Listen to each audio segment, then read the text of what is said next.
Fala, galera. Bom dia. Fala, galera. Que bosta.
Bom dia.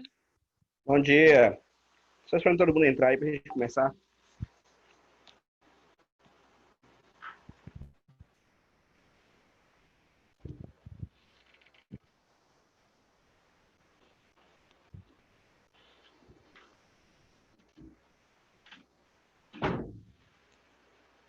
Fala, meu filho.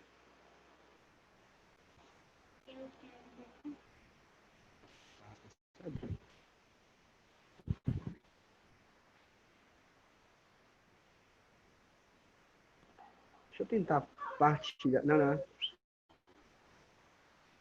Tô dando aula.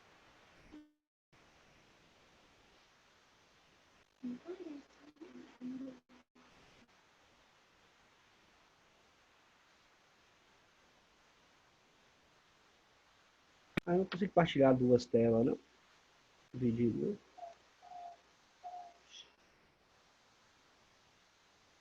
Partilhar tela.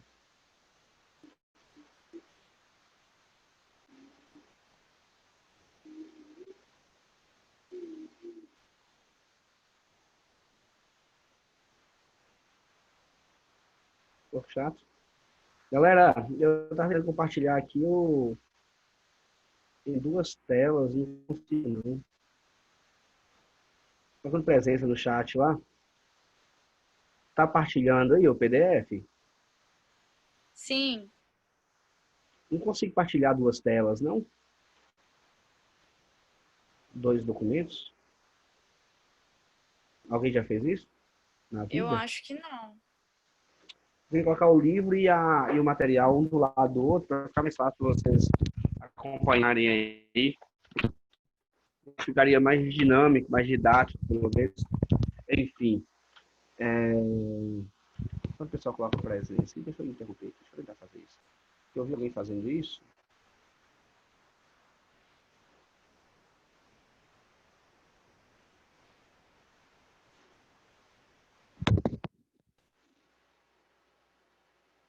Ação no computador, acho que usar videoclipe.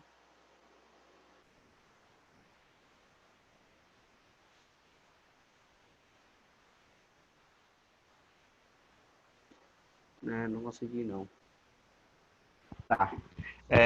Então, tem uma dúvida da aula anterior, da aula 9, sobre a formação territorial do Brasil?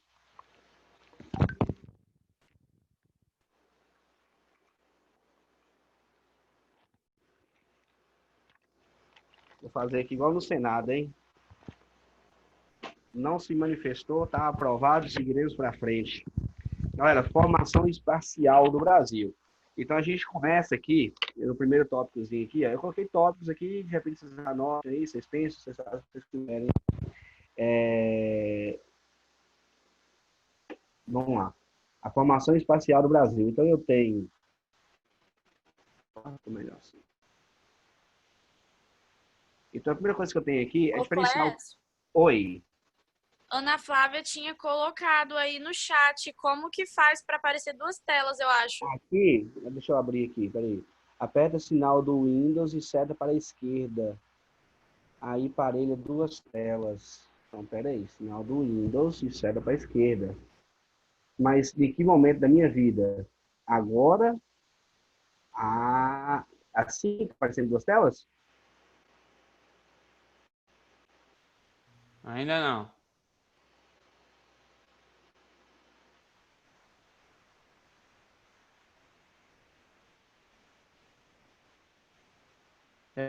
Repita, ela falou. Oi? Oi. É pra direita, ela falou. Ah, para a direita. Então, peraí. Windows para a direita. Mova essa janela para longe do. Para longe? Como assim, gente? Peraí. Windows direita.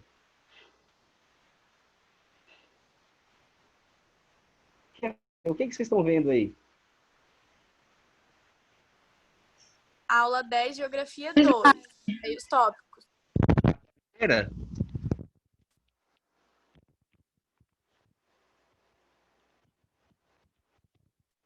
Não fiz merda.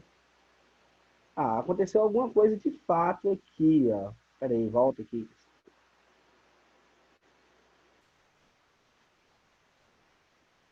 Ah, eu vou tentar depois, no outro momento, e ficar mais legalzinho, isso tudo bem.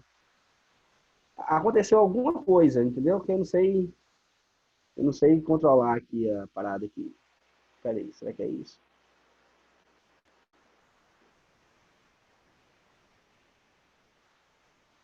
Tá na tela inteira, né? Aula 10, Geografia 2. Tá certo, hein? Aham. Beleza, então vamos seguir aí. Eu dividi por tópicos de acordo com o livro, aqui de acordo com os subtítulos do livro. Depois vocês dão uma olhada e eu vou colocar o material lá, vocês fazem a comparação e as anotações lá. Mas a primeira coisa que a gente precisa entender é dissociar o que é território e o que é espaço, né? O território ela é parte do espaço, demarcado com relações de poder, aqui que a gente estudou no início do ano. Então, eu tenho um território que ele vai estar demarcado geograficamente por fronteiras ou demarcado pelas relações de poder. Quando a gente estudou na aula passada sobre os portugueses, por exemplo, inicialmente eu tenho um território demarcado por linhas oficiais, que é o Tratado de Tordesilhas. Depois eu tenho um território que ele vai sendo adquirido por uma relação de poder, que é quando eu tenho a penetração desses portugueses, jesuítas e a galera que buscava as drogas dos sertões na Amazônia. Então eu tenho uma interiorização que avançou a minha demarcação e que foi criando uma área de território português baseada na relação de poder. Né? O espaço é aquilo que é produzido naquele território, é baseado nas relações humanas, das relações humanas entre si e sociedade, não é natureza. Caramba, velho. Baseado nas relações entre a sociedade, entre si e a natureza. Toda vez eu erro alguma coisa, né? Porra, abandonar meu diploma. E a natureza. Essa parte é É, se eu importante. descobrir como fazer, você quer dividir a tela em? Quero. Como que faz? Você minimiza, Desculpa, cortou. Fala de novo. você minimiza a tela que você quer, aí você tipo escolhe o lado que você quer. Fecha ela que vai aparecer uma divisória do próprio Windows que ele bota. Minimiza as duas que eu quero. Pode ser, tipo, aí você escolhe uma e arrasta pro canto, vamos supor, esquerdo. Aí você Tá. pega e coloca ela aí. Mas dentro do compartilhamento, eu vou interromper o compartilhamento, eu acho que eu entendi. Eu interrompo, eu abro as duas. Será que é isso? Aí você pega uma para a esquerda, aí vai aparecer uma própria divisória que o Windows coloca. Aí depois vai Depois, aparecer a outra tela para você selecionar, entendeu?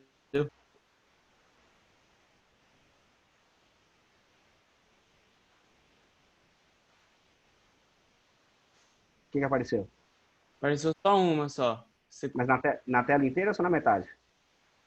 Só na tela inteira. Tá, a outra tá minimizada. Minimizada. Pra nem falar, eu sei mais. Tá, peraí.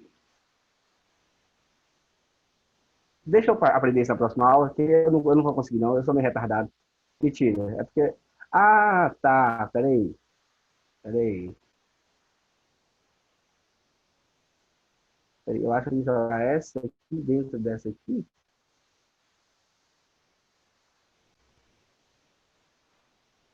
Ah, ó, na próxima aula eu chego com isso pronto. Vamos seguir aqui. Aqui eu tenho, deixa eu só corrigir o que eu fiz de errado aqui. Eu copiei esse trem aqui. Aqui é entre a natureza, né? Natureza. Me perdoe de novo. Eu sei. É...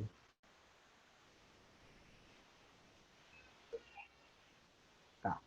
Então, a minha construção do espaço é baseada nas minhas relações entre os seres humanos em si e a natureza, né? Eu coloco, por exemplo, assim, a chegada dos portugueses, eles chegaram aqui e encontraram um espaço que era controlado pelos povos nativos que tinham relação de poder sobre determinados territórios. Eu tinha novos povos nativos diversos, então eu tinha relações de poder diferentes, construção de espaço diferente, baseado na interação desses povos nativos.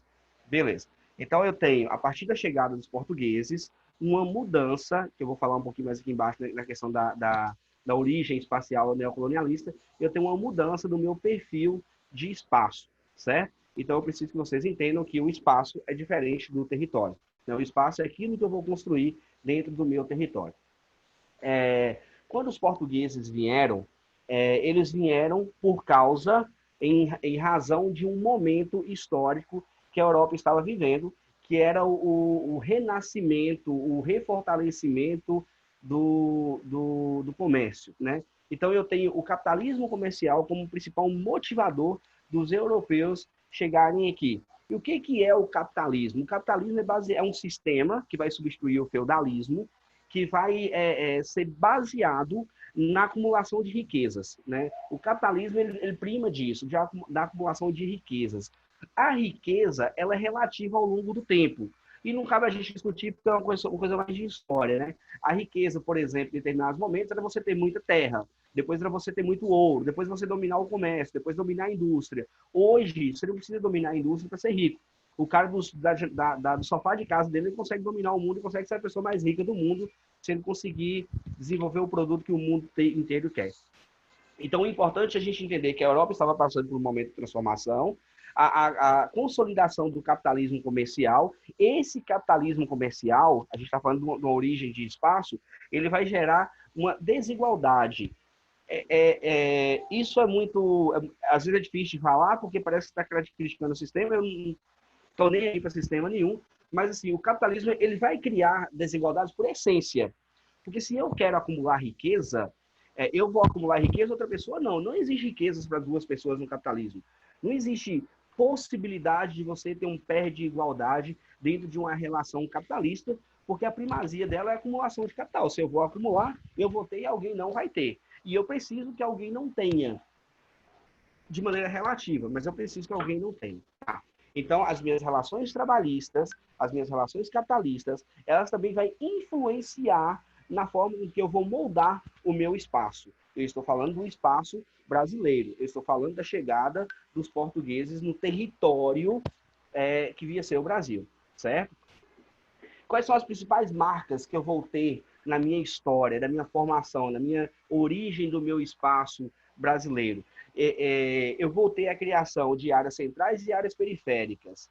Né? Dentro de uma cidade, eu consigo visualizar isso com muita facilidade quando eu analiso o centro da minha cidade ou as áreas centrais, não necessariamente o centro comercial, mas as áreas onde eu tenho uma concentração capital maior e as minhas áreas periféricas. Eu vou ver que a história vai criar áreas diferentes. E eu posso expandir isso para o meu estado, as áreas onde é centro comercial, né? Eu tenho áreas, por exemplo, como Linhares, que é uma cidade polarizadora, é uma cidade mais organizada, é uma cidade mais estruturada. Se eu for a Soretama, se eu for a Jaguaré, eu vou ter uma cidade com menos infraestrutura, com menos serviços oferecidos, eu vou ter uma deficiência dali. Por quê? Porque eu tenho uma influência histórica, eu tenho uma influência econômica na formação do meu espaço aqui. A gente está falando do Brasil, então eu vou criar áreas do Brasil que vão ser áreas centrais e vou criar áreas periféricas. Essas áreas centrais e periféricas, elas vão mudar de acordo com o momento econômico desse lugar, né? E a gente vai falar um pouquinho sobre os períodos econômicos do Brasil, os ciclos econômicos do Brasil, e eu vou perceber que os meus centros econômicos vão mudando e eu vou mudando a configuração das minhas regiões, né? Então, vamos lá. A gênese espacial, a gênese é a origem espacial, como que nasceu o meu território brasileiro, ele vai ser, obviamente, influenciado pela questão colonialista, né? Eu tenho um Brasil que ele foi colonizado, eu tenho um Brasil que teve um modelo de colonização. Então, a minha origem de espaço era para atender aos interesses da minha metrópole.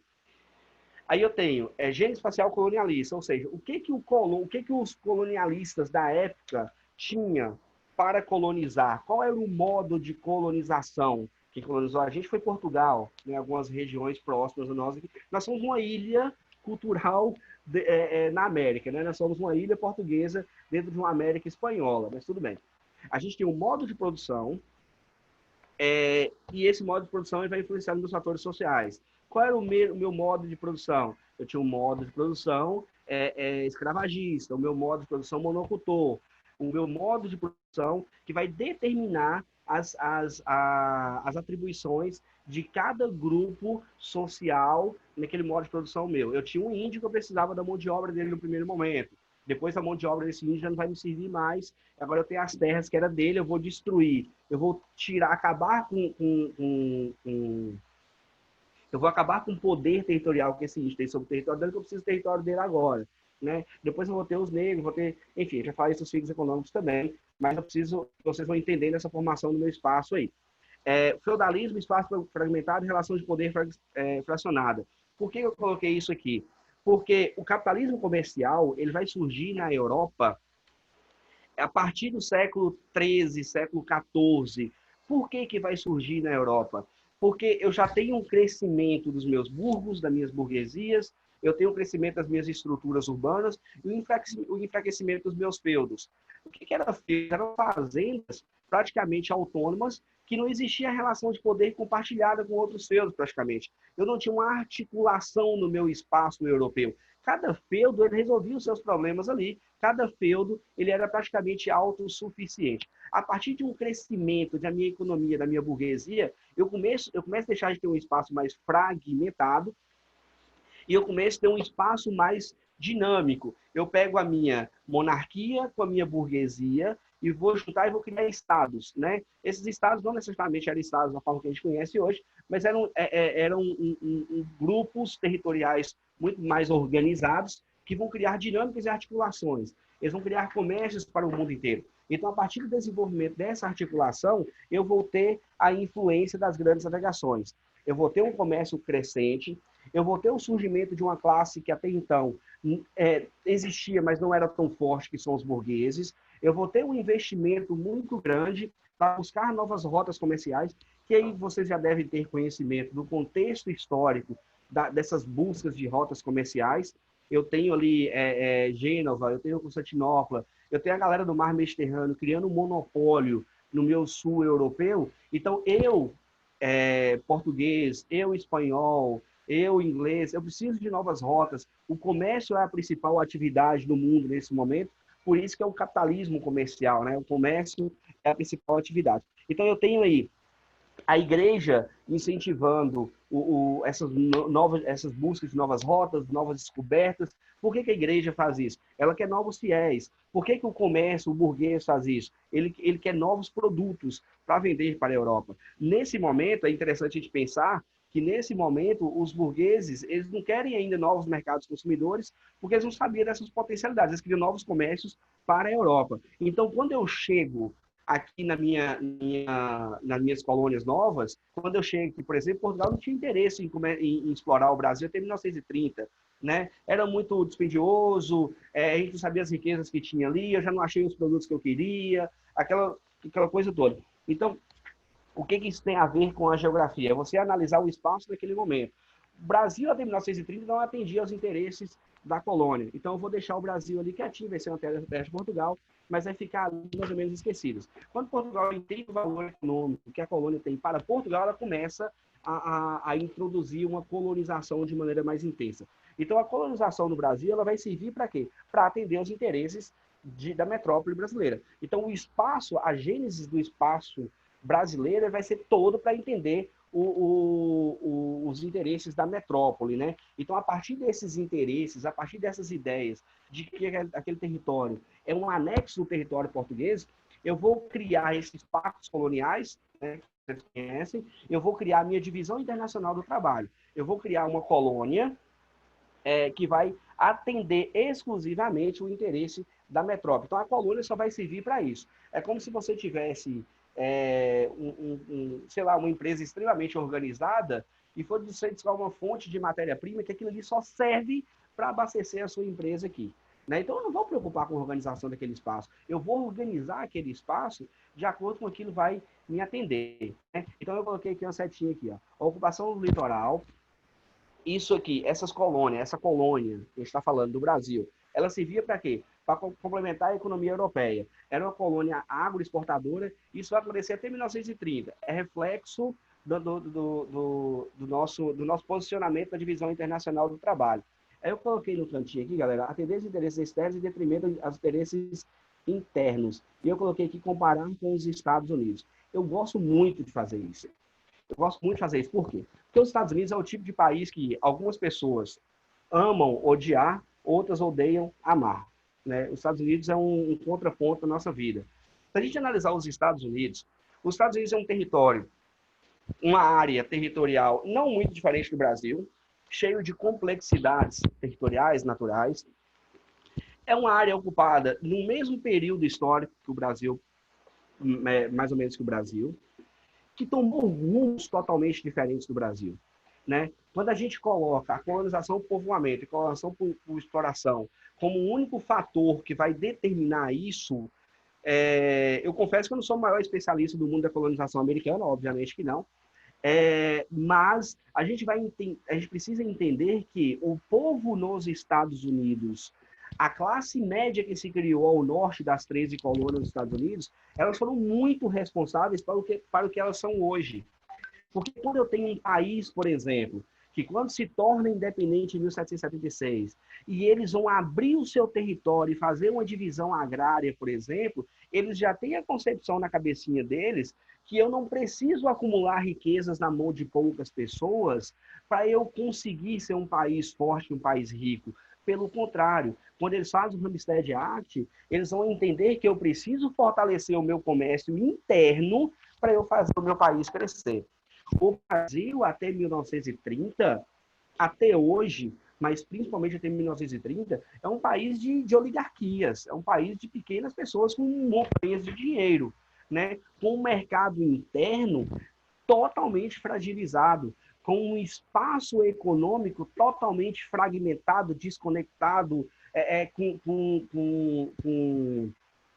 com ocupações diferentes na economia nacional. Né? Os Estados Unidos vai criar, que bonito, né? Que ótimo, cara. Enfim, os Estados Unidos vai criar cinturões agropecuários, os Estados Unidos vão criar ocupações organizadas, vão incentivar a criação de linhas férreas que vai ligar o país inteiro. Olha a diferença da concepção de construção espacial que você tem de um país continental para o outro. Né? Então, assim, essa origem do nosso território vai dizer muito o que a gente é hoje.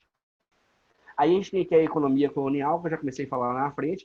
O que é a economia colonial? Era como que os colonos faziam para promover, os colonizadores, desculpa, faziam para promover o desenvolvimento da economia aqui. Eu tinha mão de obra escrava, indígena ou africana, acabei com o meu mercado interno. Escravo não vai receber dinheiro, escravo não vai comprar. Estados Unidos, mais uma vez, mão de obra familiar ou mão de obra assalariada lá no início da colonização, nas colônias do norte das 13 colônias. Eu tenho aqui o meu monopólio colonial, que vai ferrar o meu mercado externo. Eu vou vender para sempre produtos agrícolas para Portugal e vou comprar para sempre produtos manufaturados de Portugal. Qual é a chance que tem de eu ganhar dinheiro com isso? Qual é a chance que tem de eu ter uma balança comercial favorável com isso? Né? Nunca vai ter isso. Eu vou ter latifúndios e monoculturas, ou seja, eu vou ter grandes extensões de terras, plantando um produto só, que vai estar na mão das oligarquias, na mão de pessoas que vão controlar toda a economia. Então, eu tenho aqui, por fim, técnicas rudimentares que são trazidas de Portugal para cá. O plantio de cana-de-açúcar, a técnica é trazida de Portugal para cá, mas não é evoluída. Por quê? Um país do tamanho do Brasil, um país que deve dar, sei lá, não faço ideia de quantas vezes que dá o território de Portugal. Eu vou precisar de agricultura intensiva para quê? Eu quero aumentar minha produção, eu aumento a quantidade de terra, eu aumento a quantidade de área. Eu não preciso preocupar em investimento, eu não preciso preocupar em desenvolver o meu território aqui. Né? Eu vou fazer outra comparação com os Estados Unidos lá na frente, mas eu vou fazer agora também. Os Estados Unidos, quando começou as colônias do norte, principalmente, eles já traziam as manufaturas de lá para cá. Né? Lá no norte dos Estados Unidos, você já tinha, na época do período colonial, pequenas manufaturas. Né? Tanto que lá vai se desenvolver muito mais do que as colônias do sul. Aí eu tenho os meus ciclos econômicos. Os meus ciclos econômicos vão criar marcas no meu território. Né? O primeiro ciclo econômico que eu tenho é o ciclo da extração do pau-brasil. Uma exploração que eles vão descobrir, depois de 1930, o valor que o pau-brasil tinha, tanto da madeira quanto para atingir os tecidos na Europa. Então, Portugal começa a achar valor nisso e começa a criar esse modelo de exploração. Logo em seguida, você começa o ciclo de cana-de-açúcar, principalmente na região nordeste do Brasil, explorando o solo de Massapê, que a gente viu quando falou de solo. Eu vou ter essa cana-de-açúcar no litoral nordeste brasileiro. Eu vou fazer do Nordeste, nesse primeiro momento, o meu centro de gravidade econômico no Brasil. O meu principal polo econômico no Brasil vai ser o Nordeste, só que vai ser baseado na monocultura, no latifúndio, na mão de obra escrava. Ou seja, eu vou criar o Nordeste que eu tenho hoje, com a concentração de renda absurda, um Nordeste muito ocupado na minha faixa litorânea, o meu Nordeste muito explorado. Né? As minhas áreas de interior, elas vão virar grandes extensões de terra para a criação de gado, que vai servir para o ciclo da mineração, que a gente vai falar daqui a pouco. Então, paralelo à cana-de-açúcar, eu vou ter também a busca pelas drogas dos sertões, que eram a alternativa que os portugueses encontraram às especiarias indianas. Vão descobrir algumas especiarias na Amazônia que vão ter valor econômico também muito grande. A baunilha, o cravo, que eu ia citar, mas não vou falar besteira não. Você sabe por quê. Beleza. Então, eu tenho um primeiro ciclo econômico, eu tenho um ciclo da cana-de-açúcar que vai marcar o Nordeste brasileiro e vai criar aquelas estruturas de oligarquias, de grandes famílias, dos coronéis na região Nordeste do Brasil ali, né? Explorando principalmente a faixa litorânea por causa dos solos, por causa da chuva naquela região ali. Tá. O enfraquecimento da cana-de-açúcar, eu tenho a mineração, né? A mineração, ela vai trazer o meu centro de gravidade econômico para a região de Minas Gerais, depois de Goiás, mas principalmente para a região de Minas Gerais primeiro. A mineração, ela é um dos pontos extremamente importantes.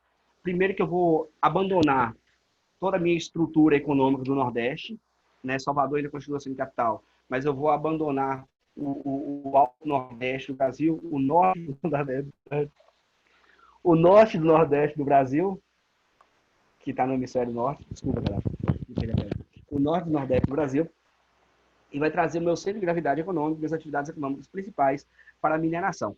A atividade mineradora no Brasil é a primeira atividade do Brasil que vai promover o surgimento de cidades.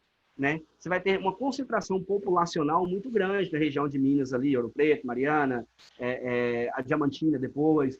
Eu vou ter uma concentração populacional, vou ter o surgimento de grandes cidades, naquela época, nessas regiões do Brasil aí.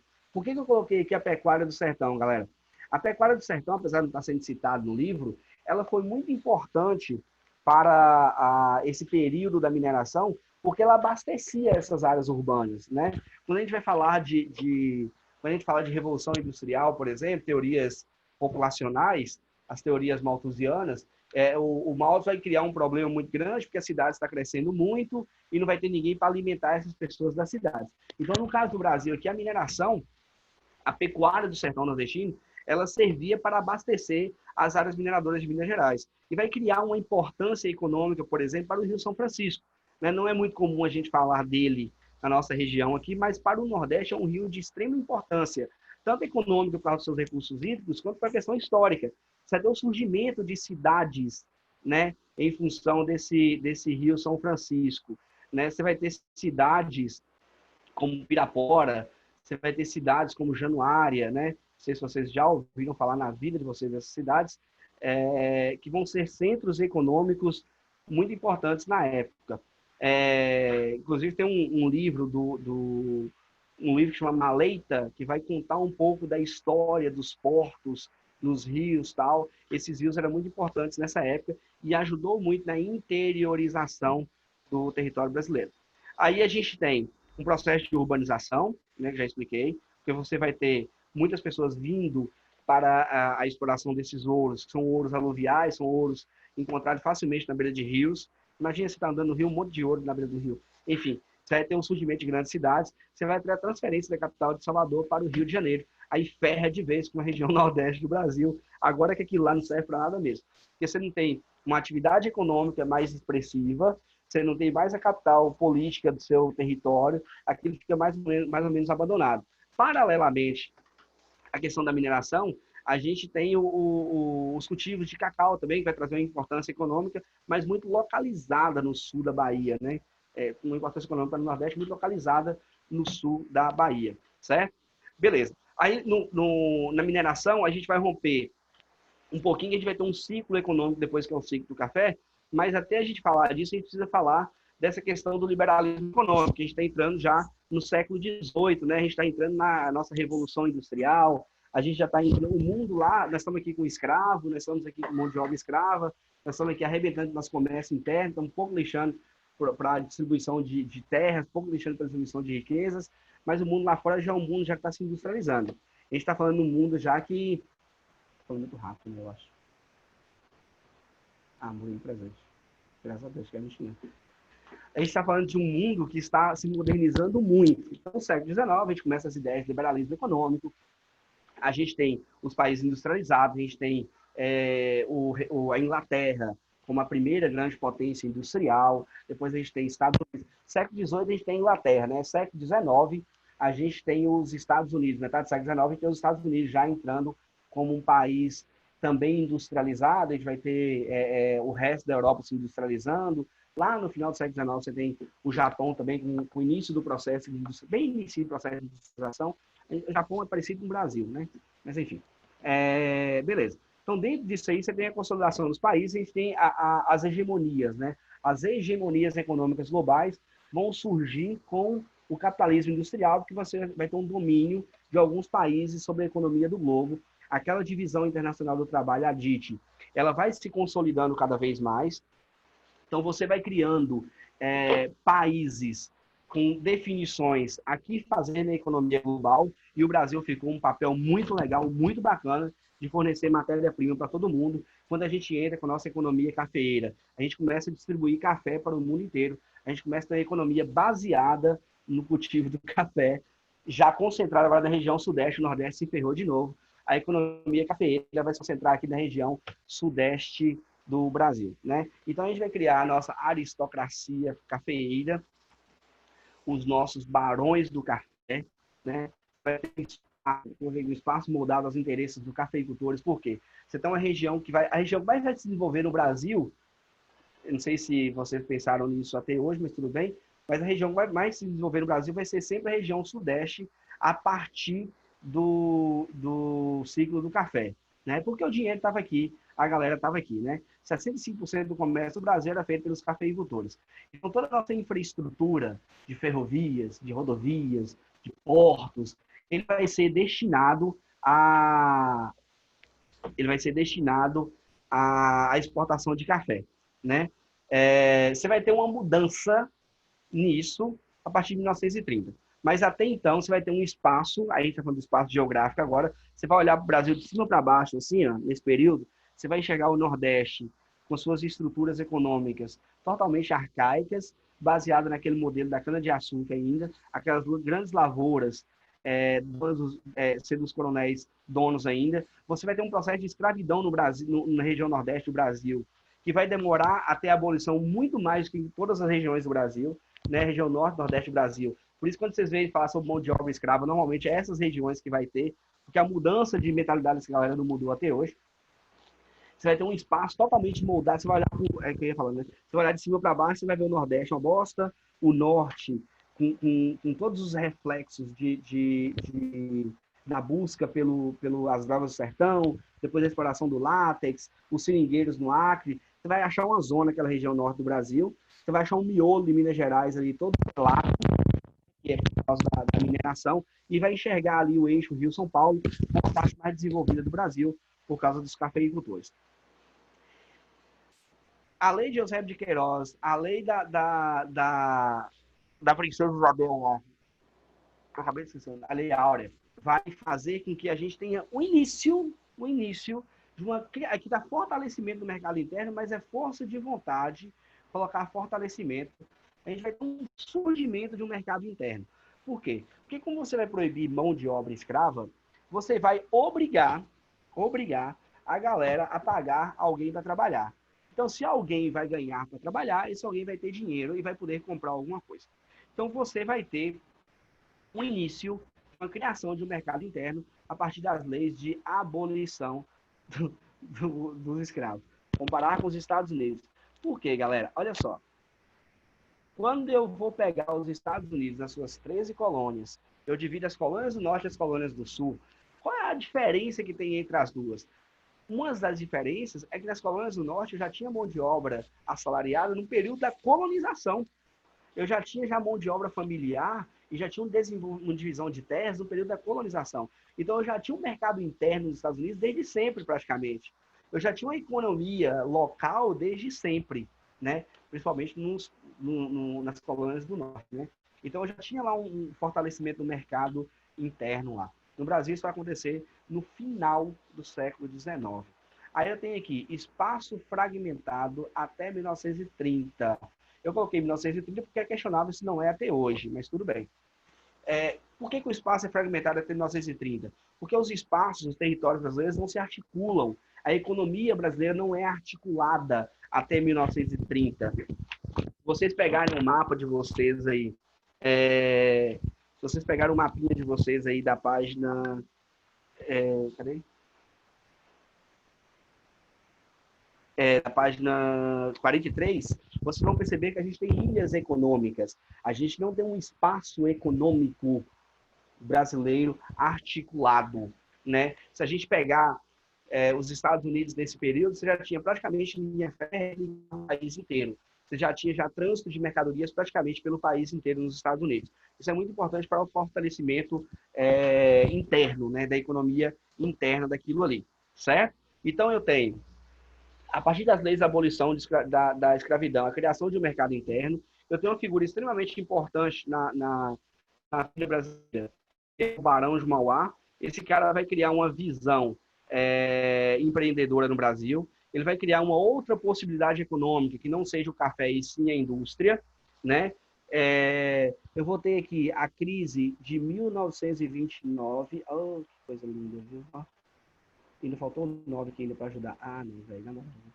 Eu tenho aqui a crise. Não é esse que apagou. Ah, lesão. Peraí. Que doideira. Não é esse que não.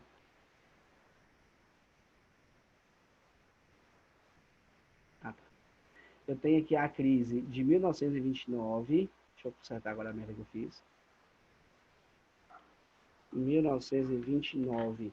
Que vai questionar o liberalismo econômico. Vocês devem lembrar bem da crise de 1929, que é o crash, a quebra da Bolsa de Nova York. Até então, Estados Unidos, aí vamos falar mal dos Estados Unidos, né? Até então, os Estados Unidos é o maior país do mundo, é um país onde todo mundo ficava rico e, de repente, de uma hora para outra, todo mundo ficou pobre, né? As razões para a queda da Bolsa de Nova York, não vamos falar aqui, para não estender muito. Oi? Oi. As razões para a quebra da Bolsa de Nova York, a gente não vai falar aqui para não estender, mas o fato é que você começa, os países hegemônicos começam a questionar se você deve ou não deixar a economia se conduzir, né? Ser conduzida por ela mesma. Então a gente começa a ter o pensamento do keynesianismo, né? Que é a intervenção do Estado na economia. Dentro desse contexto aí, a gente tem a crise de 29, que vai influenciar na crise do café, e a gente tem o Getúlio Vargas entrando no poder no Brasil aqui, e ele vai atuar como Estado de maneira, como um agente econômico e de transformação espacial. Por quê? Porque a gente vai começar a ter, a partir de 1930, um início de um processo de industrialização no Brasil, o que obviamente vai mudar o nosso espaço, influenciado pelo Estado. Né? O Estado vai motivar, vai influenciar esse processo de industrialização. Esse processo de industrialização ele vai acontecer no Rio de Janeiro e São Paulo, por quê? Porque quem tinha dinheiro para investir nas indústrias. Por que tinha dinheiro? Porque eram os barões do café. Além do dinheiro, eu tenho também uma infraestrutura. Eu tenho pontes, eu tenho rodovias, eu tenho ferrovias, eu tenho portos que eu usava para o café, eu vou usar para as minhas atividades industriais. Então, os barões do café vão entrar com dinheiro, vai entrar com motivação, e o Estado vai entrar principalmente com a infraestrutura, que é realmente serviço do Estado, e eu vou criar as minhas indústrias de base. O Getúlio Vargas ele é muito importante para a industrialização brasileira a partir do momento que ele cria indústrias de base. Né? Duas, que é talvez as mais importantes que ele criou, é a CSN, a Companhia Siderúrgica Nacional, e a Petrobras, que são indústrias que vai possibilitar a implantação de outras indústrias no Brasil. Né? O conceito de indústria de base, vocês devem saber, que são indústrias que fornecem matérias-primas para outras indústrias.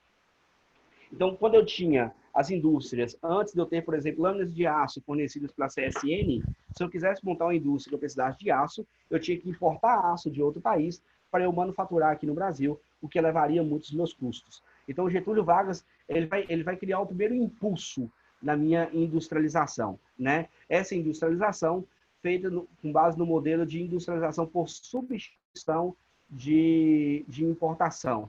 O que é isso?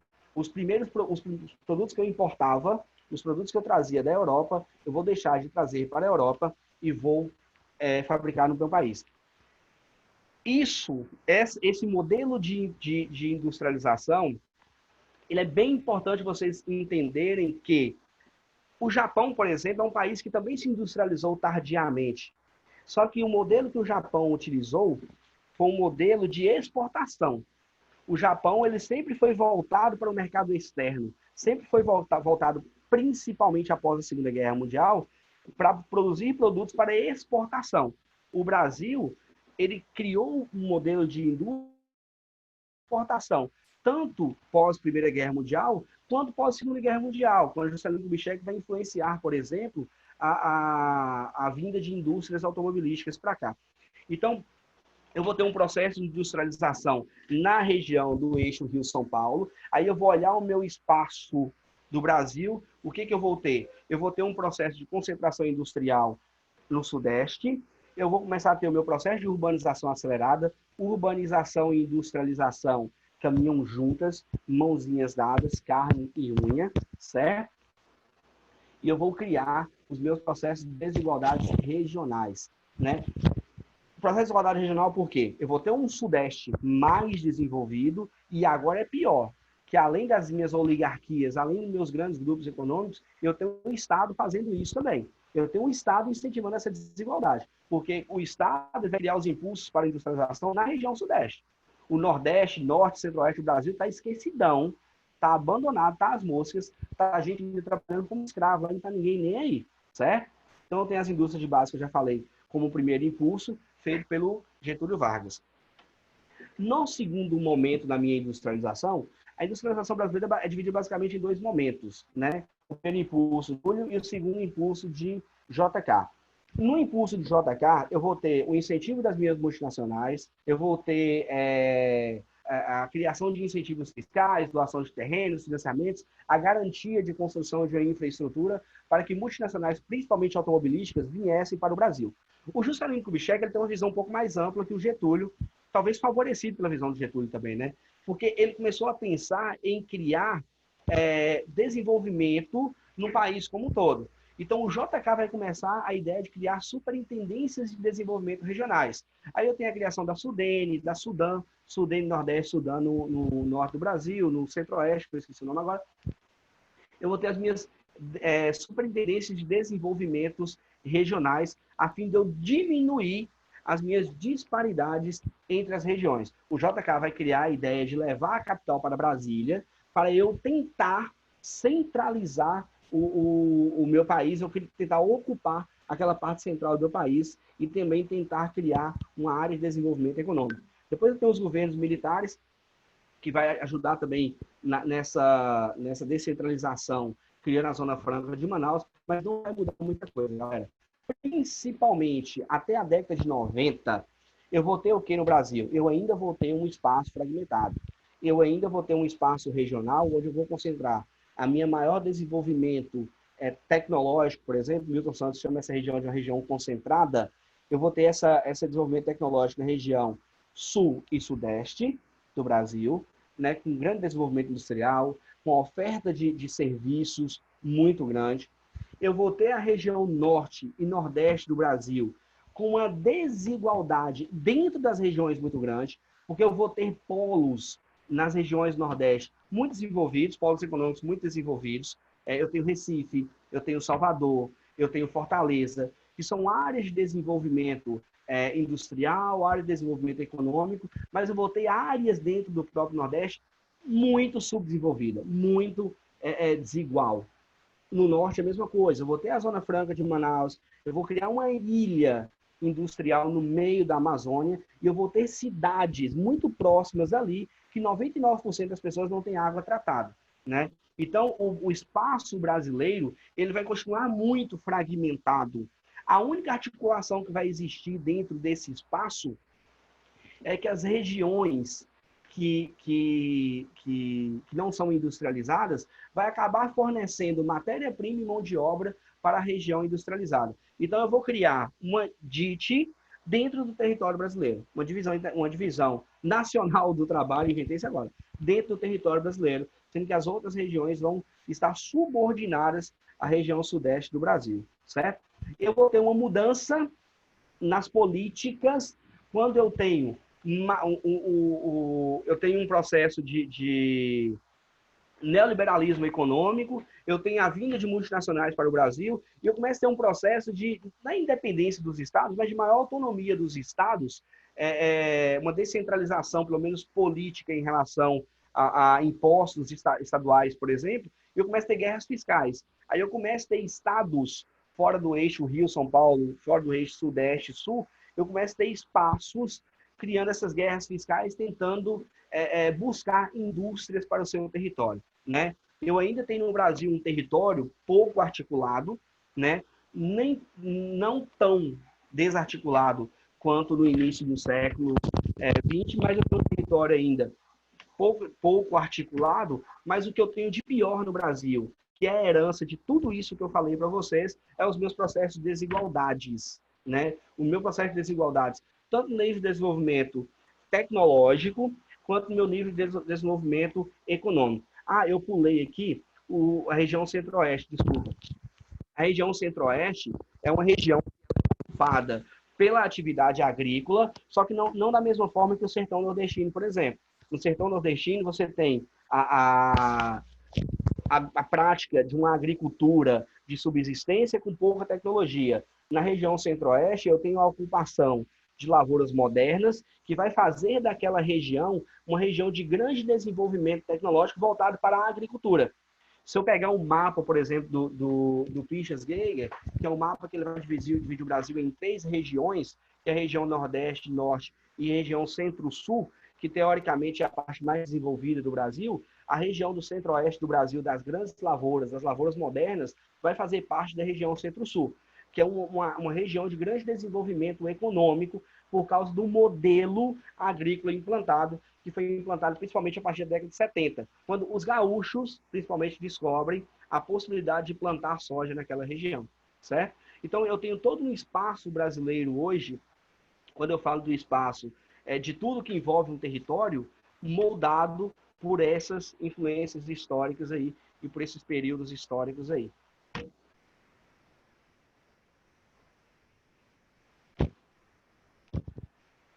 Respirei.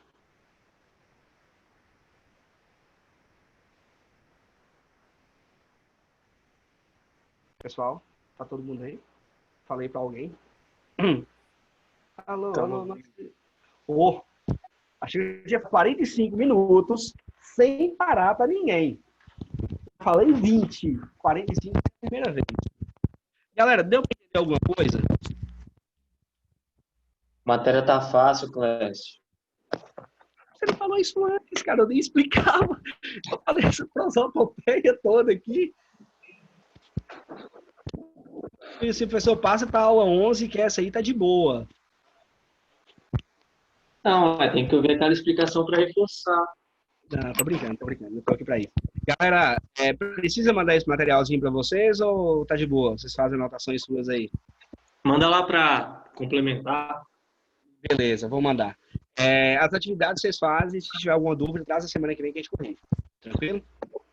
Show. Qualquer coisa, joga uma pedra daí para cá. Fiquem com Deus, até semana que vem. Valeu, Clécio. Valeu, tchau, tchau.